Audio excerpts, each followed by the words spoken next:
I suppose this isn't something I feel very comfortable talking about because it's quite personal. I suppose I had a bit of a tricky childhood because I haven't seen my dad in around 4 or 5 years, which is a long time, and I suppose it's a really long story, but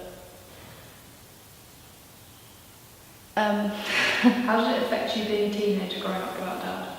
Sort of being present? I think it's, when I was younger, I used to think that I would sort of block it all out, and I would pretend that it didn't matter, and I'd try really hard not to get upset, not to upset my mum or my family, because you have to act like you're strong even if you're not, just to try and help, because everyone else in my family had to go through it as well. And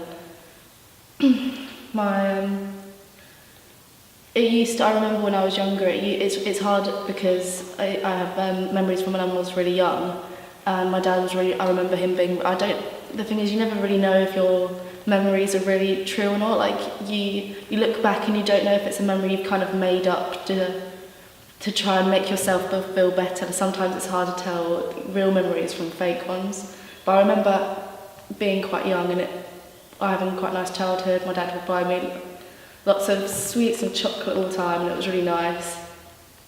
My mum tells me that it's the fact that we had a quite expensive mortgage, and he would work a lot, and I don't think he particularly liked his job, and that led him to be really, really depressed, and I think he already suffered from mental health issues. You know, he had a really tricky, like, horrible childhood.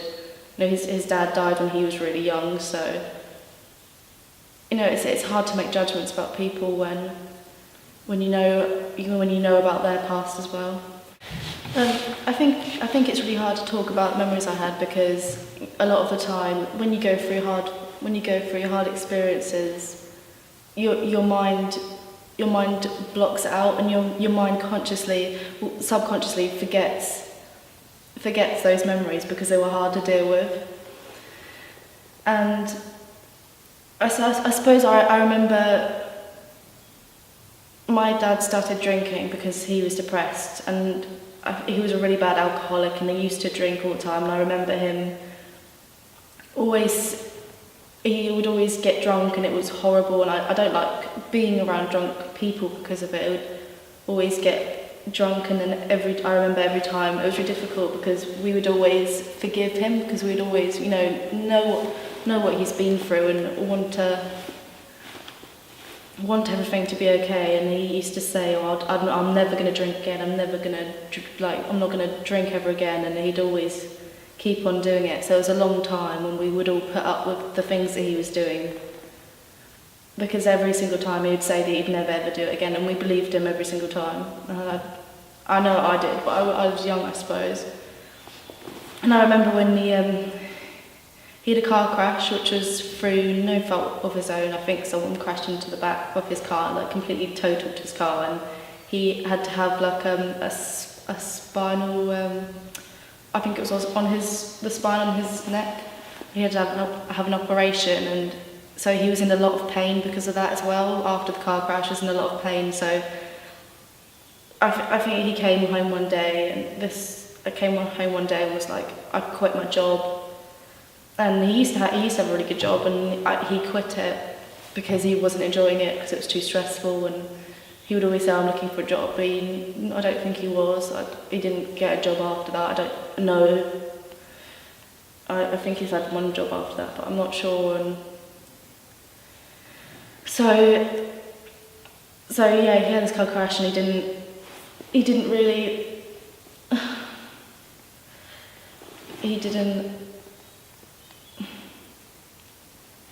I don't know what else to say.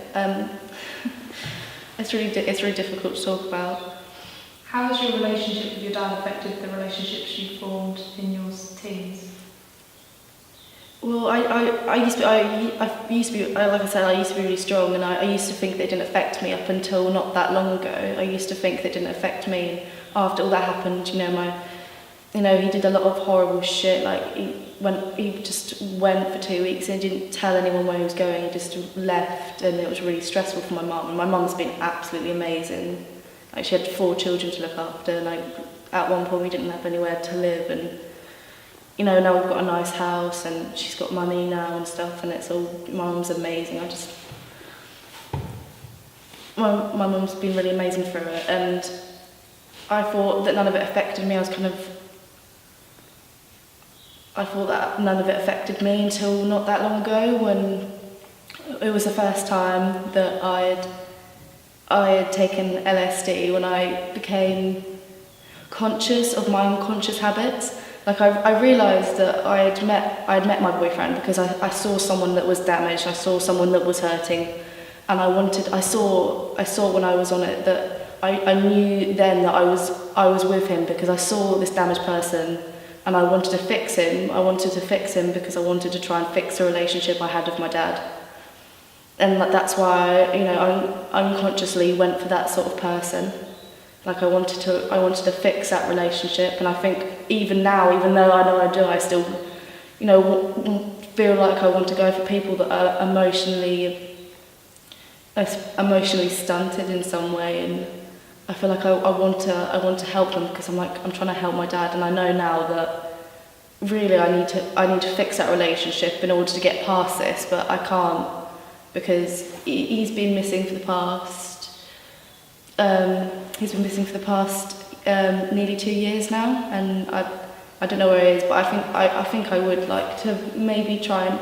I know that I could never fix a relationship, but I'm glad that I had that experience of LSD, because you have all these unconscious habits that make you the way that you are. All the things that have brought you up, you then realise why you are the way that you are, and all the things that have happened to you in the past, you realise how they affect you now.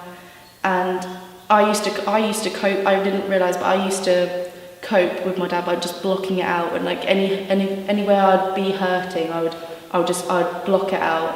And even now, like, I'm really stressed about work, and I'm really worried that my teachers will think that I don't give a shit, that I don't care about work. But that's just my way of dealing with it, because I really care too. I care a lot. Like, I care way too much, and that's just my way of dealing with it.